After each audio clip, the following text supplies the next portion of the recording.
Continue our focus on the cost of living here in South Africa. Of course, the years of COVID, all the way from lockdown level 5 to lockdown level 1, has a devastating effect on the economy and all of South Africa's household income. But has it really been that bad? Well, let's bring into the conversation BrandMapp Director Brandon de Kock. Brandon, good morning to you. Let's talk about economic recovery for a moment. And what I found fascinating is just how many new millionaires we have in this country. It almost goes against how bad we think it's been the last couple of years, hasn't it? Good morning. Yeah, good morning, Gareth. It's a very strange story that we're trying to put out there just to give people the full perspective on what's going on. There's absolutely no doubt that that the consumer is feeling the pressure, as all of you the story you've just been telling. But it's important to remember that is a global issue, right? The world is being pinched, and South Africa is just part of the world. So, if you were living in Australia right now, your cooking oil's also gone up by 50%. Milk has also gone up by 31%. So this is a global issue. What we've been trying to work out is what on earth's happening with the real hardcore personal tax base in this country. And that is a really strange story, because if you look at the Treasury report that came out in February this year, it appears that 60,000 South Africans have joined the ranks of what we call the millionaires. So the group of people who earn R1 million a year or more has swelled by 60,000 individuals. More importantly, arguably, is that the group of people who earn 30,000 Rand a month or more, who represent about 85% of all personal income tax in this country, has swelled by almost 400,000 people.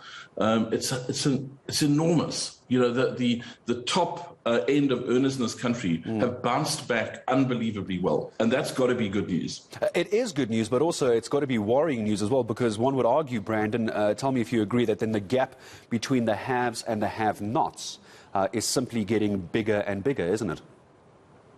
Absolutely it is. And there's no doubt about that. And we certainly, on a socio-political level, that's something that we would all like to see flattened out.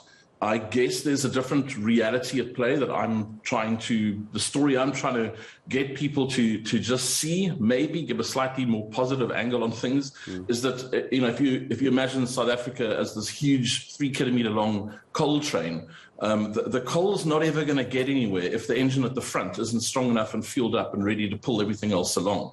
So if the middle class and the top middle class and the upper end, who are the people who can invest in new business, who can create new jobs, who can start new ventures, if that's not healthy, it's in no man's favor. So although the gap between rich and poor, yes, we'd like to see it flattened out, we can't bring down the potential for creating new business opportunities and hope that that's somehow going to stimulate the economy. That just doesn't make sense. So I guess it's a small comfort, is all I'm saying, that at least it appears that the engines that pull that train seem to be a little stronger than everybody thought they were going to be. Yeah, I really did think there was going to be a lot more devastating news when I saw BrandMapp come out with this as well. But let's not forget, while we're talking about those that seemingly have done rather well over the past 15 months, they aren't worried about filling up their car with diesel tonight, Brandon, but there are people who are as well. Can we talk about the other end of the spectrum as well, though? We've got great news on the top, but what seems to be our story in South Africa, the bottom,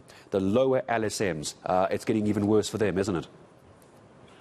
Well, I guess it depends how far down you go. If you look at the wonderful work done by my friend and my ex-schoolmate, Professor Haroon Borat, he's always talked about the missing middle.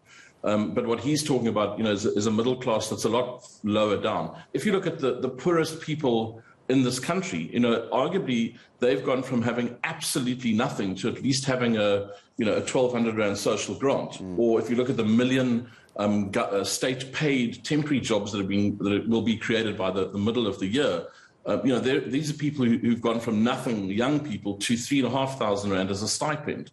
These are not terrible stories. It's the people in the middle. It's the genuine middle. So it's there's 7 million people in this country who are registered for tax, who don't earn enough to pay tax. And they're arguably the ones who've been the worst hit. If you're earning under 90,000 Rand a year, you're going to find it super hard to keep putting food on the table. And yes, that's a massive problem. I guess we've got to ask, who's most likely and what are the mechanisms most likely to help those people. I don't really think it's government grants. I think it's more about stimulating the economy and trying to, get growth back on a macro level.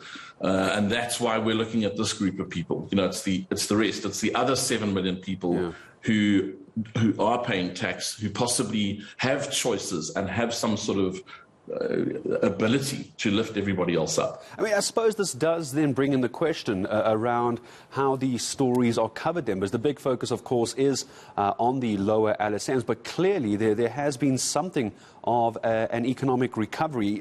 So just give me your sense then, if you hold up a mirror to the media for a moment then, Brandon, is there too much of a focus because of the ruling party and government looking and focusing on what many would argue is their electorate versus the high-income earners? Gareth, I think it's more simple than that. By and large, the South African media is a fairly large landscape right now. And I do think that the far more important than any political kind of leaning is just this idea that we're a thoroughly negative mob a lot of the time. There's still friends of mine who don't believe we'll ever win another Rugby World Cup because of the quota system. I think we proved them wrong. So we're a very negative country, and it's easy for us to believe news reports that are put out. A lot of the negative stuff that's put out at the moment is put out by people who are in the business of debt consulting or helping people emigrate from the country, or tax consultants trying to get people to move their money offshore. It's completely in their interests to present a negative view. I do think that there is a more positive view. Those are the stories we're trying to tell, and they're not my stories. They're not actually even in BrandMapp. We see the evidence in the BrandMapp survey that we do every year, but the stories we're telling are actually from Stats South Africa and from the Treasury. It's pure Treasury statistics. You just got to look at the facts that are put on the table and go, is the story right? The tax base is not shrinking. That's just factually incorrect. In fact, it's grown by about 500,000 people in the last year. Yeah, one could say it's a treasury trove, if you will, of data that you can unpack and tell a story from. Brandon Kock, I really appreciate having you back on the show, BrandMapp Director. So what is happening to the middle class in South Africa, making a spectacular recovery, it seems? Let me just to remind you of that. There's now, over the last couple of months, South Africa adding 500,000 new taxpayers and 60,000 new millionaires in our country.